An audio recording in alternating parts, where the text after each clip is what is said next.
Hey everyone, welcome back. You've probably seen Oyikey Teeth Powder pop up online with bold claims like restoring enamel and whitening your teeth instantly. But is it a dental breakthrough or just another overhyped product?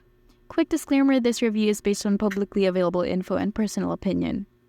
Oyikey's product on Amazon says it strengthens enamel, removes stains, and promotes gum health. It has a 3.5-star rating based on around 70 reviews, and let's just say the feedback is very mixed. Some users say they saw noticeable whitening after just one use and that their gums felt healthier. One even called it amazing, but others, not so lucky. Multiple users claimed it didn't work at all, and one serious complaint warned about a chemical burn, enough to need a doctor visit. Tooth powders in general can help with stain removal, but most lack fluoride, can be abrasive, and don't carry the ADA seal. Plus, many powders, especially from lesser-known brands, might not disclose ingredients clearly.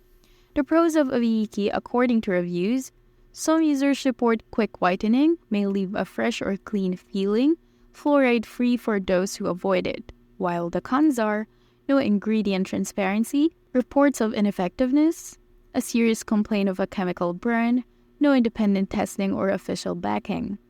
Oyikey Teeth Powder may work for some people, but the risks and inconsistencies in customer experiences make it a gamble. With no official site or trusted third-party reviews, it's hard to confidently recommend it. If you're looking for dental fixes, stick to products approved by dental professionals, and always patch test new product if you try them. Like and subscribe for more honest reviews. No fluff, just facts.